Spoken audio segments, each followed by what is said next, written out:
baby, untouched baby, untouched baby, untouched baby, untouched baby, untouched baby, untouched baby, untouched baby. Do what I wanna do, go where I wanna go. How's it going? This is Easy from Untouched Live Radio. I'm here with the great Jamaica Miles, co-founder and executive director of All of Us. How you doing today, Jamaica? I'm blessed and highly favored. I hear that, man. I love to hear that. Wanted to talk to you today, honestly, because I feel like you're a fascinating individual, and I think you have a voice that needs to be heard. The first thing that drew me to you is your poetry. Did you want to talk a little bit about that? Yeah, so I actually been writing poetry since I was little, like elementary school. just poetry's always been a part of my life, but then for a long time after I got out of high school, I didn't think about it, when I was in college. But back in 2020, a lot of things happened. And one of those things was me writing again and just putting my feelings out there, really expressing the things that I was seeing, both personally as well as within our communities and society. I cover all types of issues and feelings. It's not just any one thing. It's every part of our existence and being. Yeah, and I'm a huge fan of poetry. That actually got me started into writing lyrics. It started with poetry for me, so I always think about like some of my favorite pieces that I've written. Do you have one in particular? I don't, and I've written so much now. It's just, it keeps coming. There's no stopping. There's always the next poem. Finished my first book, not yet published. Okay. Working on the second one. You have a title? There's a working title. Okay. There's a Still working title. on it. Yeah, That's okay. yeah. But it's really about, for women in the movement, Okay. being able to be our full authentic selves. Okay. Not having to compartmentalize one part of ourselves while we're doing this work, but being able to still be a woman, be a mom, be a lover, be a partner, and be a badass leader that's involved in the things that are really important for ourselves and our communities. Gotta remain fearless. Yeah. Gotta remain fearless. Now, what would you say has been like your biggest challenges in your walk so far when it comes to maybe even writing? We can start there. Let's start with writing. Like, what do you find is like your biggest challenges when writing? Maybe even if it's just the publishing side of it, of like coming to the grips of, hey, I want to publish this. Like, what do you think is your biggest challenges as a writer? Time. It's always time. Whether it's about wanting to publish the book, if it's to be able to write the next poem or refine the last one, it's about time, because there's always so much going on. And the way that I write my poetry, it's always in the moment. It is like, it just comes, and I'll take my phone out and I'll do talk to text sometimes, or I'm just typing real quick because I need to get it out right then in the moment. Right. I can't wait till later. So if I'm walking down the street and just something hits me, You just go. I just gotta go. So you don't need silence or a whole thing, candles lit. You can just be anywhere and just go, right? Yeah, I mean, there are definitely moments. So I've got kids, Okay, and yeah. if I'm home and I'm writing, 9-year-old walks in, Roman.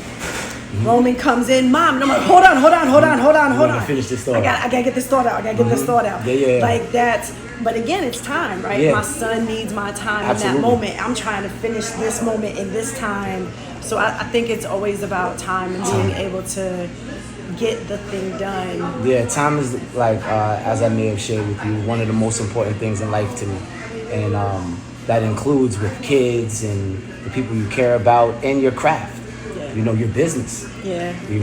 Talk a little bit about your business. How would you describe All of Us?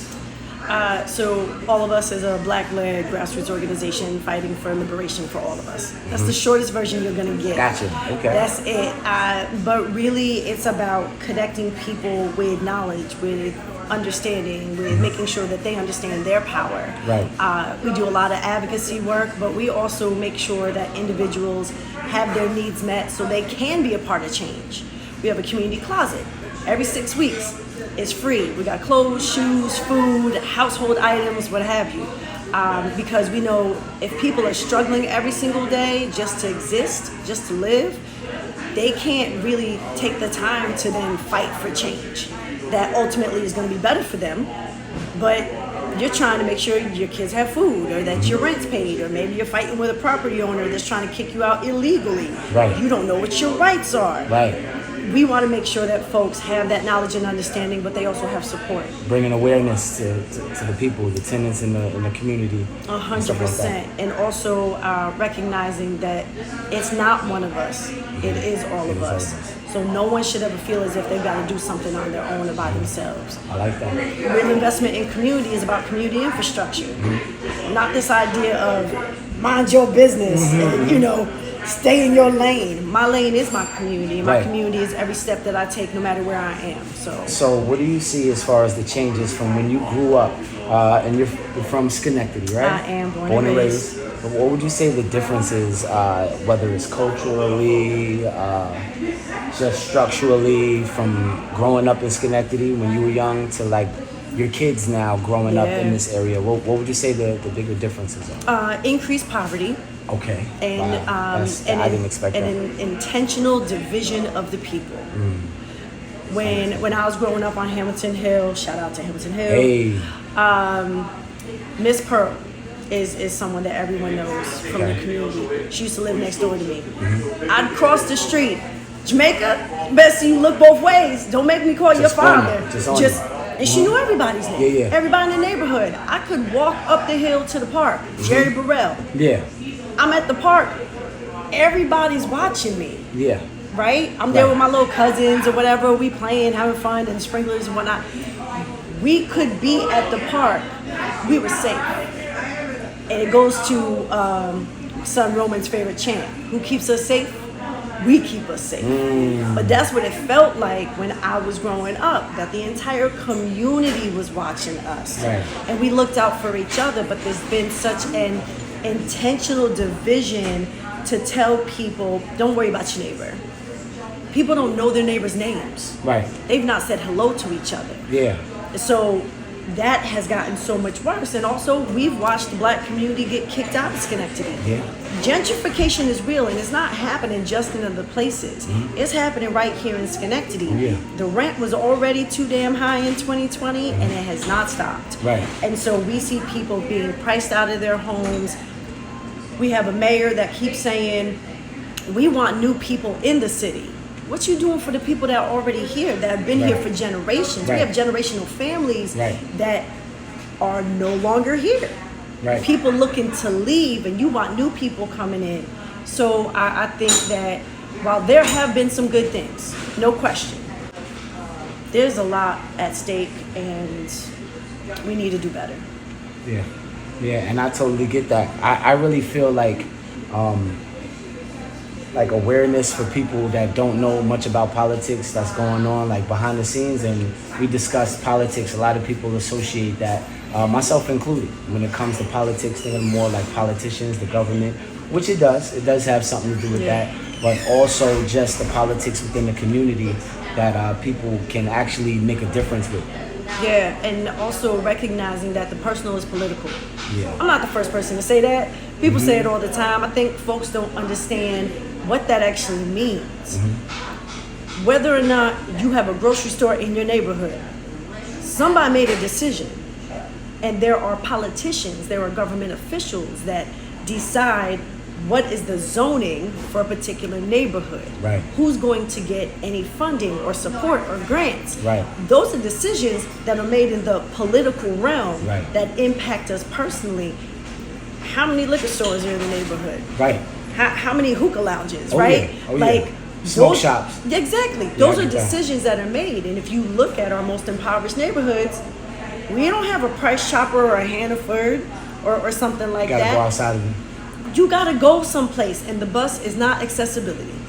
And those decisions are political in nature. If you think about it like that, but folks are busy struggling to survive. You ain't got time to be going down to City Hall, or at least you think you don't, Right. until you join all of us. Right. And we make Right. sure you know, don't worry, we're gonna bring the babies with us. I like It's okay, that. the babies are coming with us to City Hall, and we all gonna sit together. I got my fruit snacks, my juice boxes. We're gonna sit here while mom gets up and says what she needs to say and has her voice heard, or that we let her know how she can write an email, or if, you know, somebody's formerly incarcerated and they want to know what their rights are. We're going to make sure it's accessible to folks, because change doesn't happen without our engagement. Now, speaking of the babies, do you guys also get involved with the school systems? Well, interestingly enough, and I don't think I told you this, I actually am an elected school board member. Oh, that's awesome. Yep. This is my second term. Okay, awesome. And what's interesting is, before I became a school board member, I was an education advocate for more than 20 years. So this is... Were you a teacher at some point, or no? No. Okay. I mean, not as a teaching profession. Okay, I believe not as that a we profession. all Gotcha. inside our community should consider ourselves teachers. Sure, I get that. But so the public school system is something that I've always fought for or against, depending on where you're standing. Yeah. And as far as all of us, we do a lot of advocacy with parents, making sure they know what their rights are. Sure. If a child gets suspended from school, you can appeal. You don't have to accept it. Yeah. There's a certain amount of time that you're supposed to receive notice. It's supposed to be written, Sure. right? Parents don't know that. Yeah. So we want to make sure, again, we're sharing that information directly with the community. Yeah. We have a youth action program. We have kids from the Schenectady School District that come in and tell us stuff all the time. So yeah, we're involved in our schools. Any place we're needed, we'll show up. You'll show up. I would say that our public schools is one of the things we spend the most time on, as well as working within advocacy for those that are impacted by the criminal legal system. Now, how do you feel that the school systems, as far as how that impacts the criminal legal system? Because, like, from being coming from my school district back home and moving up here raising kids in this school district, I do see the disconnect in the teachings as far as trying to educate our babies. So how do you feel like that impacts overall incarceration? Do you think that's part of the systematic? We know that it's not just a slogan. The Okay, school gotcha. to prison pipeline is real. Gotcha. We need to expand that, though, because in some of our communities, especially our communities, it's the birth to prison pipeline, right? That there's this predisposition based on your zip code, based on your race, that determines whether or not, what your likelihood is of ending up in prison. And our schools have a role and responsibility to actually stop that. Our district, Schenectady City School District, has all kinds of language in our policies about we won't reinforce the school to prison pipeline, that we don't want to suspend our students, because those are the ways that we push kids out into the legal system. If they're suspended, if they're expelled, those increase their interactions with law enforcement or just with the court system, right? We don't want that to happen. We also know that suspensions don't change behavior. No, it don't. And if we're an educational institution, then we should be educating our young people. You know what I think affects behavior is options. Absolutely. You give the kids options. Absolutely. You know, so like I'm big on, I don't see a lot of the kids outside, like as soon as they graduate high school, what is the next step for them? A lot of them are not talking about college. And whether it's college or if it's internships or some type of trade, because we're always going to need electricians. Absolutely. Like, stop playing. Absolutely. Something breaks in my house, I do not have skills to fix it. You're going to make that call. Exactly. Electricians, plumbers, we need carpenters. that always. And telling kids, well, it's either just that you get a job or you go to college. What does it mean to get a job? And why is it they need to get a job? Why are we not focusing on their skills, their interests, and telling them that whatever their interest in, it could be a career, but Are there not programs in Schenectady that have so. like, stuff like Schenectady that? School District actually has made some improvements. I truly believe this. That's awesome. In making sure that our students have additional exposure. There's a whole bunch of 8th graders that get to go to DC on a DC trip and going to the African American Museum and different things like that, as well as internships. We have different programs at the high school level. We've got something called Big Picture. We've got Smart Scholars. We got the main campus, right? We have opportunities and options for students to decide, okay, for my high school education, what's the best fit for me? Gotcha. Right? So that's huge. We have a whole bunch of construction that's happening over at our main campus right now. There's going to be a cosmetology salon in our high school. That's awesome. Right? Like this is a hands-on opportunity. The internship programs at our high school students, my organization gets interns all the time. Yeah. Every single year we have interns that come in. They learn about different things, not just about activism, but about social media, about outreach, about communication. And they're able to take that and transfer it to any other career choice, right? But I want our babies not to think of what is my dream job, because who dreams of work? Nobody. Like at the end of the day, at the end of your life, are you looking back going, that's the job that I was really excited about. And maybe you are, because if you're like me, I'm fortunate enough to be able to do work that I truly love, right? This is a labor of love. I love what I do. But the idea of just, I'm gonna get a job and I'm gonna go to my 9 to 5 and no, I want our children to be able to think bigger than that, and not to say that we do not prioritize all of the work that happens, because COVID taught us a lot. Essential workers means something different than we thought. When you couldn't get toilet paper. Right. I think kids, value has to be bigger than being an athlete. Outside of sports, and I think it's a fantastic thing to push sports. I think sports bring camaraderie. It learns people how to, ones that don't know how to socialize very well, sometimes it can help them with that, know. It teaches you how to play and work as a team and things like that. I love everything that comes with sports. I feel like because of the talent that exists here in Schenectady, that's prioritized. So that's why you'll get athletes that don't necessarily stay in Schenectady High, because the academics is pushed at a different school for another option.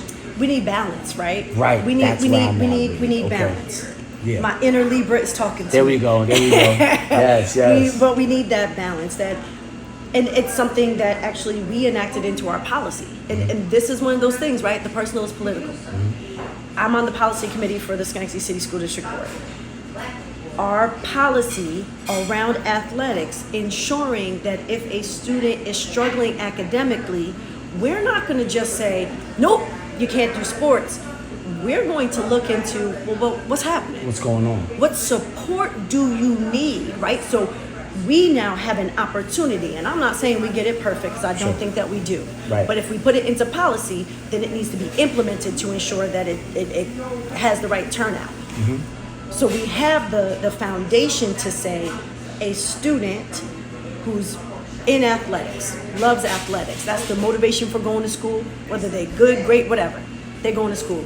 Now their grades start dropping. We're supposed to ensure that they have the supports necessary. That means the athletic department just became a trigger to be able to recognize when a student is in need. And we need more of that, right? We need more touch points and access points, because we've got almost 10,000 students in Schenectady. That's not a small number across how many buildings, pre-K through high school. That's a lot of kids. And as many multicultural. Like exactly. So many cultures that go in and out. And of as many adults as we have, it's not enough. Because even if we had a ratio of every counselor has only 50 kids, which it's not that, but if every counselor only had 50 kids, for you to know everything that child needs, what they're going through on a daily basis that is impacting them inside the classroom. Right? Because we have a duty and an obligation to educate every child regardless of their circumstance. State law. Again, folks don't know that. But athletics can be amazing, and I do believe that at Schenectady, again, on paper, we've said we recognize the importance, and we also want to see the opportunity to engage our students and ensure they get their education besides the athletics and the sports. Right. And I think Schenectady is like very rich in certain culture that people don't really tap into as much. You know, like, you know, my kids go to the, you know, the school. They're in the Schenectady school system, and I just think, you know, when I look at their classmates, everyone looks different, and I like that. You know, I like that Schenectady has this melting pot of what like New York really is. You know, there's a lot of diversity. Cool. A lot of diversity. Absolutely, a lot of racial and ethnic diversity. Was it like in that the when you grew up? City of Schenectady. Or was So it? for me, I was very isolated until I was like 13. Gotcha. Okay. Right, like my neighborhood. That Well, you was it. on the hill. Yeah. So Yeah. I get it. And it was predominantly black folks and poor white people. I mean, we was all poor. Gotcha. I get you. Right? But, you know, it was very well defined. And, you know, Schenectady being just like a lot of places in the north, segregated. Gotcha. Right? Our different neighborhoods, you knew where you were when you crossed a certain street. But when you went to school with all. It was like that? It was mostly black and white until mostly... we had there was a bit of a migration of Spanish speaking folks when I was in like 5th grade. Okay. Because I remember my cousins learning a bunch of cuss words and they were very proud of themselves. That's hilarious. Yeah. So, but I believe we've increased our racial and ethnic diversity, but also while at the same time, black folks have been pushed out of Schenectady, and no one's talking about that. And you know what? You know, me being from you know, down New York City area, I notice a lot of people from down there either moving south or they're moving up this way. So there's been a huge surge and people from New York City moving up here. How do you feel about that? What is that like for you? Well, one, I don't believe in the imaginary lines that were made by some white man. I heard you. Right? I like that. That we cannot treat this land, or we should not treat this land as if certain pockets belong to somebody. We should be good stewards of the land so that the generations that come after us have this land to live on. I love that. We've not been good at that. Yeah. And there are some indigenous folks that have way better knowledge about how we can be good stewards than I could possibly talk about. With that said, I've watched how racism strongly impacts migration. City of Schenectady, former mayor Drzezinski went down to New York City to speak to the Guyanese community and say, listen, got these great housing opportunities for you. You come up here. Now, they weren't necessarily new programs, right? That's not the point. The point was that he was very targeted about who he went and spoke to. There was all kinds of black folks living here. Generational families that were renters that really should have been property owners. Could have used that program. Could have used that information. You could have went into our communities that were already here and said, hey. What year was that? Can you recall it? I'm not even going to try to. Don't even do it. It's okay. I'm not even going to try to quote it. Yeah, but this is before you started your business. Yeah, no. Al Drzezinski was, I believe, the last Republican mayor. I might have got that wrong. But he sucked. Let's just go with he sucked. Regardless of his party affiliation, his motivations were detrimental to the community of Schenectady, that it created more division. They were impacted negatively. It created more division inside our city. And so while we now have a change in our demographics of who lives here, it, again, I just keep talking about the division, and I know some folks will find it funny because people find me divisive. And I'm like, I'm going to call out what's happening. Heard you. That doesn't mean that I'm dividing us. I'm talking about our common struggle and what we're facing. As opposed to someone who had a position of power, was within our government, and instead of investing in our community, went to get new people and give them resources. And resource can just be information. And he ain't got to give nobody money. No, he sure don't. Information and knowledge is a resource. And we're seeing that yet again right now. Literally right now. So fast forward to 2026. And there's information about e-bikes and motorbikes and mopeds. are we sharing that information with the community, or are we simply going to try to police the problem away? Yeah. And what we see is largely young black children being targeted for being on those devices without a knowledge or understanding, and being told their parents should have told them. So do you think it's given stop and frisk? I mean, it definitely has the feeling of broken window. Ah, got you. Oh, Right. I got you for this thing. Yeah. And then to celebrate that there were 47 tickets and how many arrests and how much confiscation, again, you're not And most of those are uniting. kids. Yes, and you're not uniting the community around that. When you outsource to say, I need new people here without investing in the people that are already here, you're not creating community. When your focus is punishment and taking from people, because if a 15-year-old is on an e-bike, Right. not knowing that they had to be 16 to be on the e-bike, you took the e-bike that probably their parents bought, but Sure. but maybe not, Maybe because not. 15-year-olds have jobs. They can make we got their own high money. school students that They are can working make their own full money. time, Absolutely. supporting their families, and you just confiscated what they bought To get back and forth to their job. to get to their jobs, to get to school, to just joyride. Yes, joyride. yes, they are It's peaceful. joyriding. It's peaceful. You know what I'm saying? That's They're their children. That's their choice. They're Yeah. having fun. We all rode bikes. Yup, usually. we did. That was the difference between my childhood and right now. I did Yeah. not have a motor. No.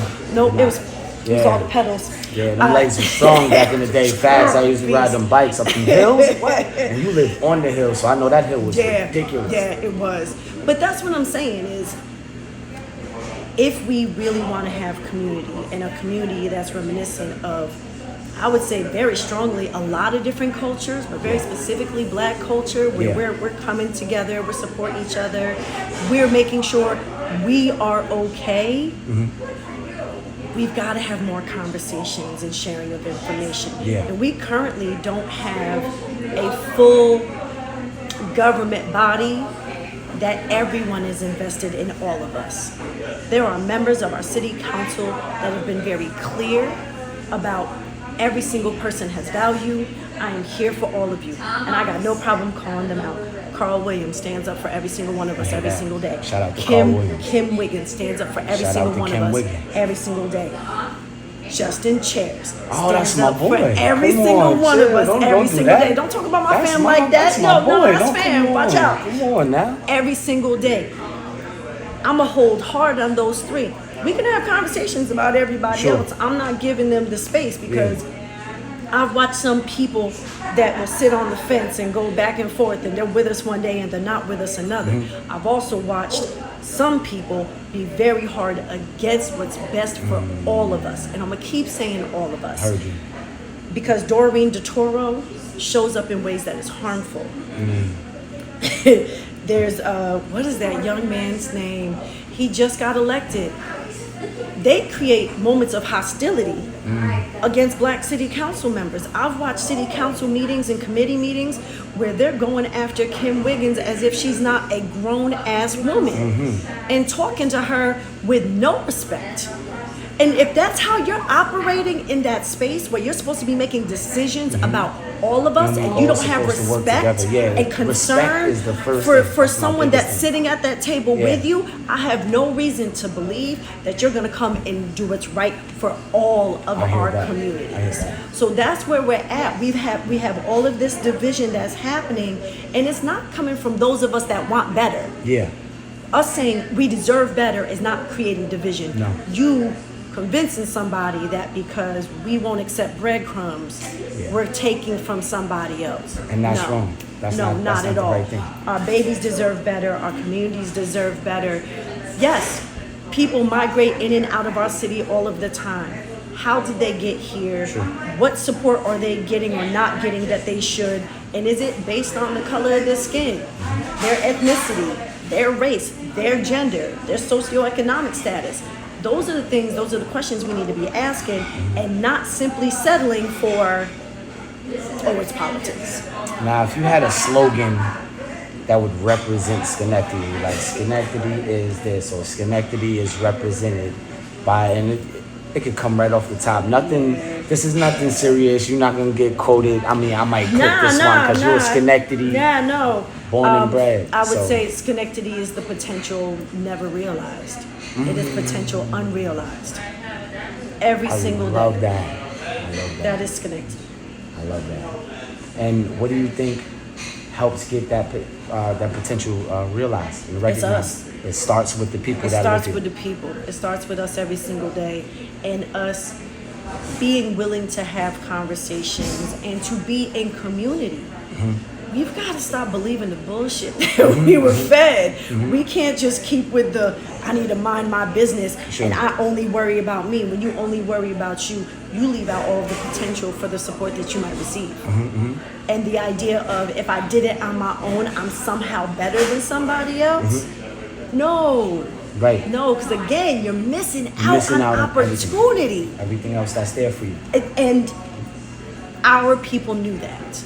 Right. They knew that. My daddy's family's from Richmond, Virginia. So is my family. Get out of here. Tappahannock, Richmond, we all down here. I'm just saying. I just came back. We might be family. That'd be cool. That'd be So that I just knowing the Great Migration, Yeah.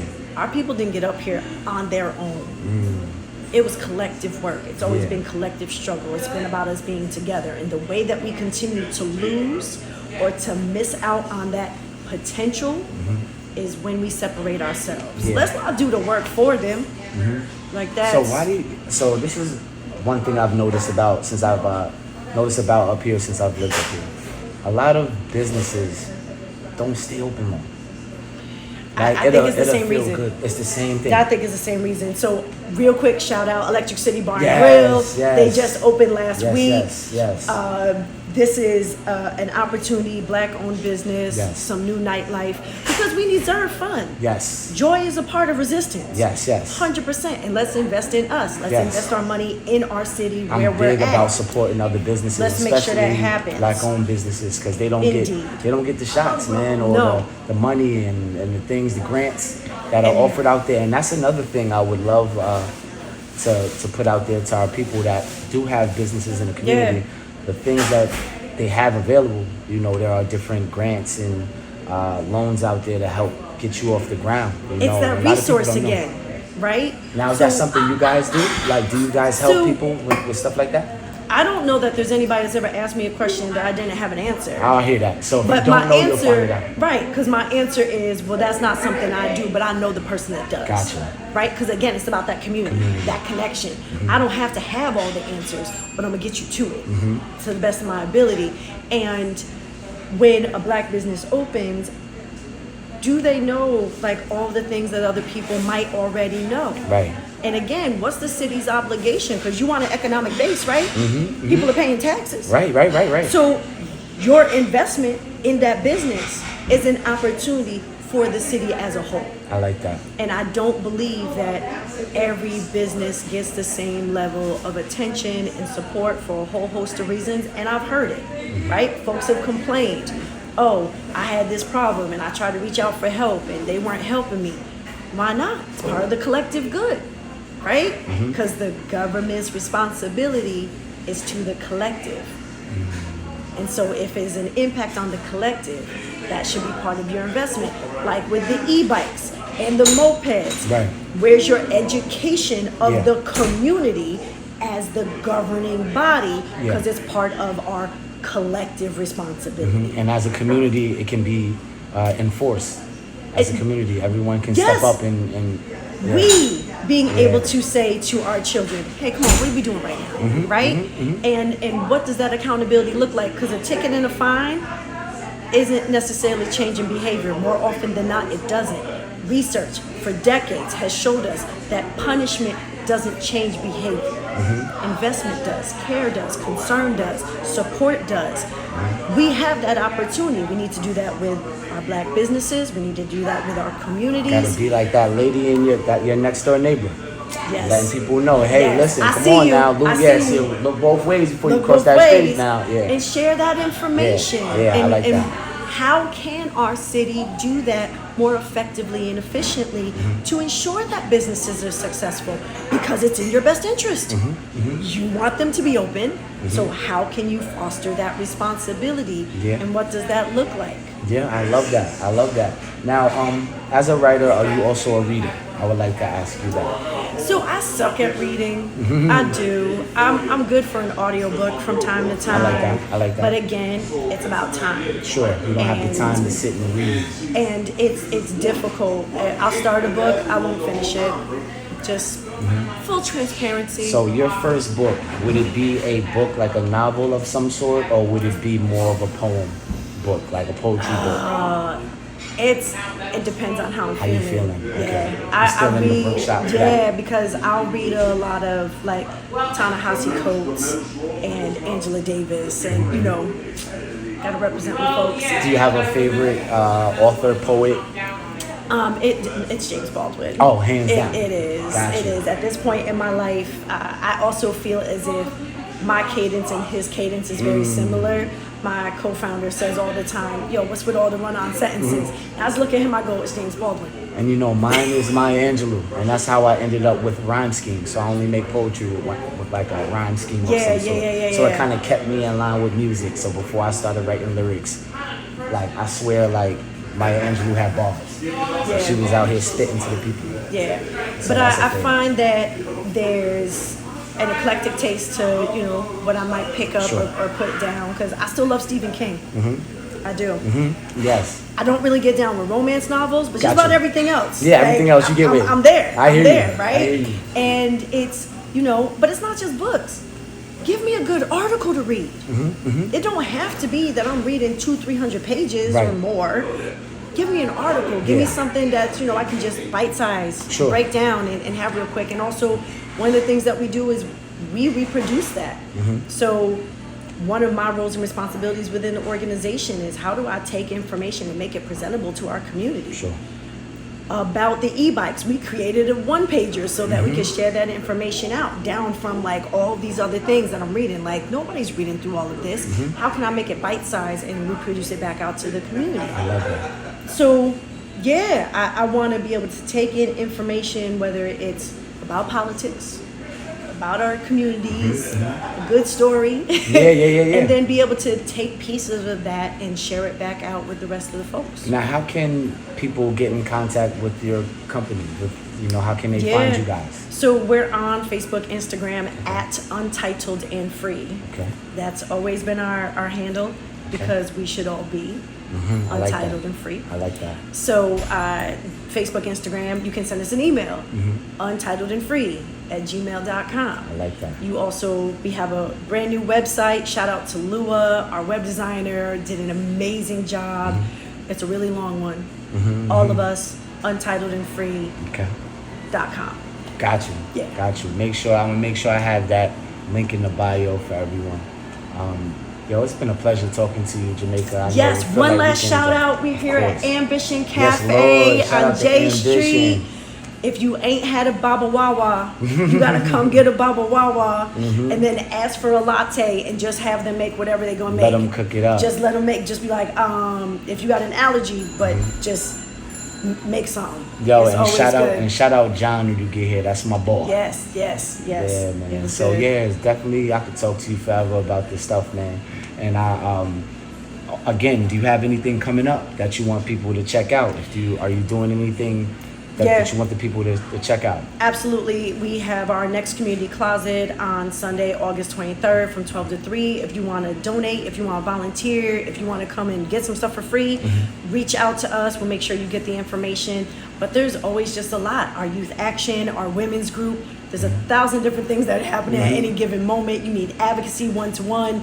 Reach out, let us know. You hear? Jamaica's the plug, man. Reach out if you want to help all of us. You hear me? Yeah. All right, y'all. We out. All right.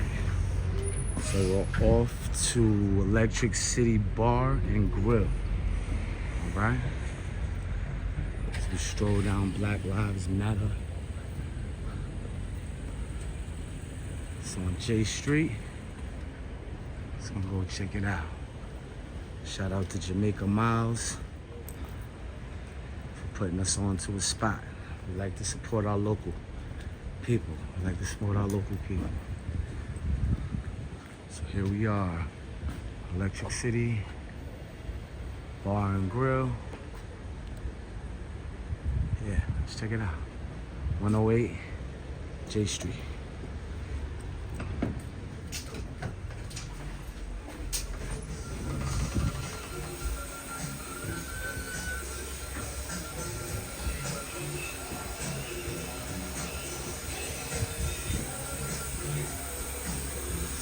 Very nice establishment. It's clean.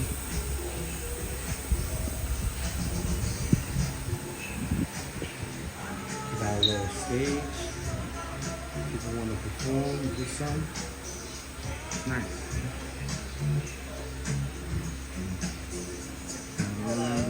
How's it going? How y'all doing? I got Quisha, right? Yes. This is Quisha here. Over here at the Electric City Bar and Grill. As I was saying, very nice, clean place. You come have some fun. I was telling you guys, they got a stage, y'all. They got a stage. For all you performers, all you people that may want to share poetry or anything they may have going, man, this is a good place to get that going. That's right. Anything you want to tell the people? I was gonna show y'all our upstairs. You got an upstairs. Yes. So let's do it. We following Quisha, y'all.